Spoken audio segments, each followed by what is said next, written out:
Assalamualaikum warahmatullahi wabarakatuh. Perkenalkan, saya Nur Sabila Saida dengan NIM 20109113200032 dari Program Studi Kedokteran Program Sarjana Universitas Lambung Mangkurat Angkatan 2020. Di sini saya akan melakukan bedah soal dari salah satu soal UKM PPD Anestesi. Nomor 1. Wanita 25 tahun datang ke IGD dengan luka bakar pada wajahnya setelah terkena semburan api akibat kompor gasnya meledak. Pasien mengeluh sesak dan suara menjadi parau. Tindakan apa yang paling tepat apabila sesak semakin berat? Yang A. Pemberian oksigen melalui nasal kanul. B. Posisi setengah duduk. C. Pemasangan endotracheal tube. D. Pemasangan nasogastric tube. E. Pemasangan infus. Yang pertama, kita perlu mengetahui apa sih luka bakar itu. Luka bakar ialah suatu trauma panas yang disebabkan oleh air atau uap panas, arus listrik atau petir, bahan kimia, radiasi yang terutama mengenai jaringan permukaan tubuh yang menyebabkan kerusakan atau kehilangan jaringan itu sendiri.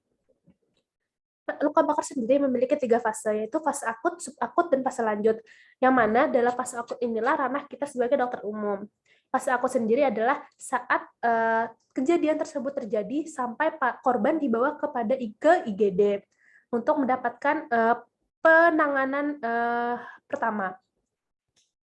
Pada penata laksanaan fase akut ini ada 5 langkah. Yang pertama adalah primary survey, yang kedua adalah secondary survey, yang ketiga ada initial care of the burn wound, yang keempat adalah initial laboratory studies, yang kelima adalah burn center referral. Apa saja sih yang perlu kita lakukan pada primary survey? Pada dasarnya prinsip kegawat daruratan, kita perlu memperhatikan A, B, C, D, E. Yang mana A adalah airway, B breathing, C circulation, D disability, E exposure. Pada pertama adalah pada airway. Kita lihat sendiri apakah kondisi pasien ini terdapat trauma inhalasi atau tidak. Kita harus hati-hati pada pasien dengan trauma inhalasi. Biasanya didapatkan pada pasien yang mengalami kebakaran dalam tempat tertutup seperti rumah ataupun kantor. Kita perlu menanya pasien terlebih dahulu terjadi kebakarnya ini di mana. Diketahui kan dari soal tadi bahwa pasien ini mengalami kebakarannya di dapurnya, yang mana kompor gasnya meledak. Kemudian yang memungkinkan pasien ini mengalami trauma inhalasi yang tandanya adalah sesak dan suara menjadi parau, seperti yang dijelaskan pada pasien ini, bahwa keluhannya adalah sesak dan suara menjadi parau.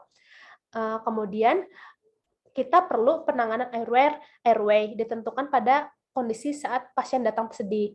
Jika pasien berat seperti laringnya udem, tidak bisa bernafas normal, dengan saturasi oksigen di bawah 60%, itu tandanya kita tidak bisa memasang inkubasi kepada pasien, karena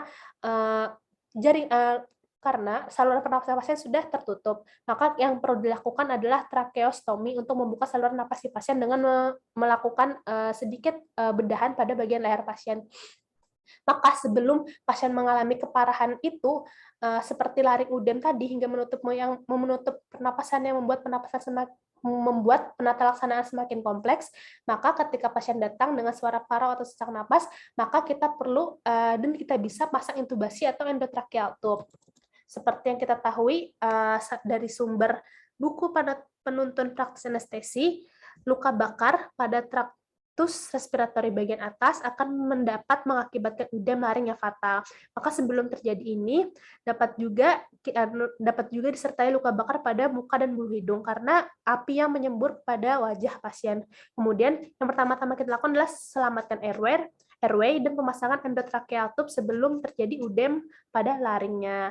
Maka jawaban paling tepat adalah pemasangan endotracheal tube. Sangat jelas. Oke, sekian yang saya dapat jelaskan pada materi bedah soal UKM PPD anestesi. Mohon maaf jika banyak kurangnya. Wassalamualaikum warahmatullahi wabarakatuh.